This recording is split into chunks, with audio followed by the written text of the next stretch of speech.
সবাইকে জয় যিশু। আজকে নতুন আবার একটা ভিডিও নিয়ে এসেছি আপনাদের সামনে। ভিডিওটা শুরু থেকে দেখতে থাকুন।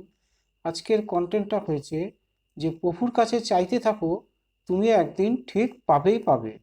তাহলে প্রভু হলো স্বর্গে থাকে, আমরা থাকি মর্তলোকে। প্রভু হলো ঈশ্বরের একটা অংশ, মানে পিতা পুত্র পবিত্র আত্মা, এই তিনই হয় ঈশ্বর।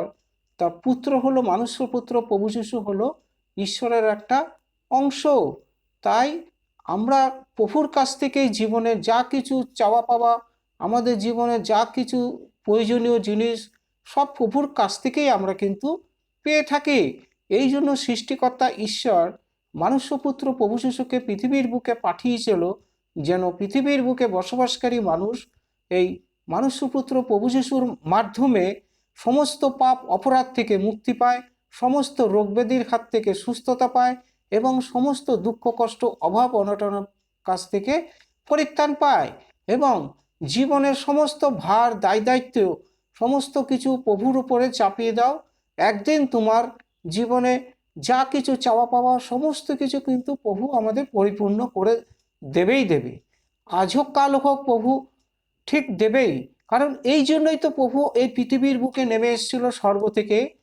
তাই প্রভুর উপরে আস্থা ভরসা বিশ্বাস থেকে যে চলবে সে জীবনে একদিন সফলতা পাবেই পাবে।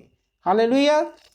তাই গীতসঙ্গীত এক অধ্যায় 1 থেকে 3 পদে স্পষ্ট বলা আছে, আমাদের আশ্বাস দেওয়া হয়েছে যে ধন্য সেই ব্যক্তি যে দুষ্টদের মন্ত্রণায় চলে না, মানে দুষ্ট ব্যক্তিদের কথায় চলে না, পাপীদের পথে দাঁড়ায় না, যারা পাপ করে তাদের পথে কিন্তু দাঁড়ায় না, চলে না, আর নিন্দুকদের সভায় বসে না, যারা পরনিন্দা পরচর্চা করে বেড়ায় তাদের সভায় বসে না, কিন্তু সদাপ্রভুর ব্যবস্থায় আমোদ করে।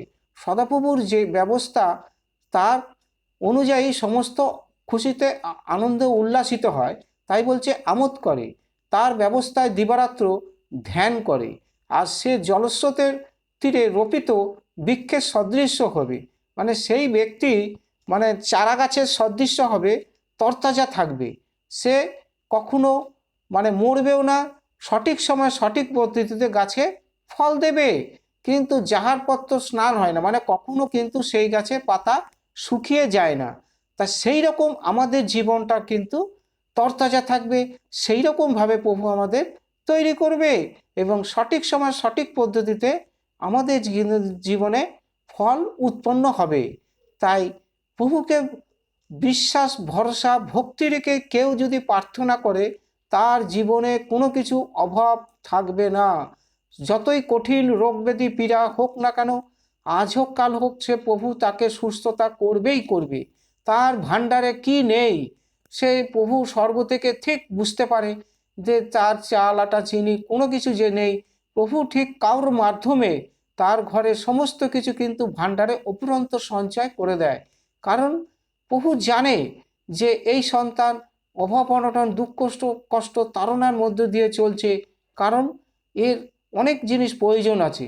তাই প্রভুকে কিন্তু ধরে থাকতে হবে, বিশ্বাস করতে হবে এবং প্রার্থনার মাধ্যমে চাইতে হবে। তাহলেই কিন্তু তুমি একদিন সমস্ত কিছু হাত থেকে তুমি প্রাপ্ত হবেই হবে।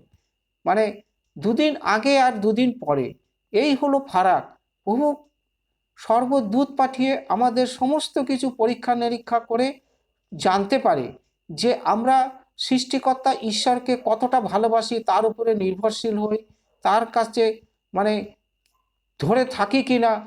এই রকম কিন্তু প্রভু আমাদের পরীক্ষা নিরীক্ষা করে সমস্ত কিছু চাওয়া পাওয়া আমাদেরকে পরিপূর্ণ করে দেয়।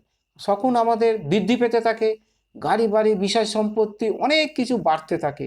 তাই প্রভু আবারও গীত সঙ্গীতে বলেছে যে একজন ধার্মিক ব্যক্তি বেশি সয় সম্পত্তি ভালো নয়, মানে যেটুকু দরকার আমাদের কিন্তু সেটিকেও কিন্তু আমাদের প্রভু পুষিয়ে দেয়, পরিপূর্ণ করে দেয়। চাওয়ার আগেই কিন্তু আমাদের প্রভু সেগুলো জুটিয়ে দেয়। কোথা থেকে দেবে, কিভাবে দেবে, কোত্থেকে আসবে, এত কিছু কিন্তু আমাদের সন্দেহ করলে চলবে না। প্রভু হলো স্বর্গ থাকে, ঈশ্বরের ডান দিকে বিরাজমান আছে, আর আমরা থাকি মর্তলোকে। সুতরাং তুমি খালি চাইতে থাকো, বিশ্বাসের ওপর ভর করে ভক্তি শ্রদ্ধা করে, দেখবে একদিন তুমি সমস্ত কিছু পরিপূর্ণ হয়ে যাবে।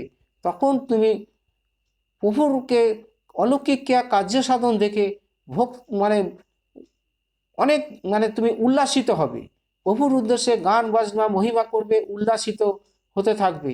তখন প্রভু তোমার এই উল্লাসিত দেখে খুব খুশিতে আনন্দে প্রভু কিন্তু মঙ্গলময় আশীর্বাদ করবে।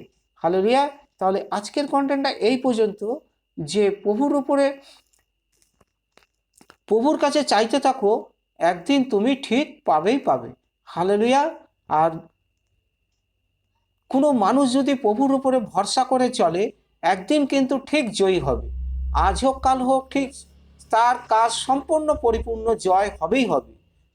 হালেলুয়া। তাহলে কন্টেন্টটা এই পর্যন্ত। সবাইকে জয় যিশু। ভিডিওটা একটু ভালো লাগলে একটা সাবস্ক্রাইব দেবেন, কারণ এর থেকে ভালো ভালো ভিডিও কিন্তু সবার আগে আপনাদের পৌঁছাবে। আর প্রভুর কাছে প্রার্থনা করি আপনারা সদা সর্বদা ভালো থাকুন, সুস্থ থাকুন, এইটাই মঙ্গল কামনা করি। সবাইকে জয় যিশু। আমেন।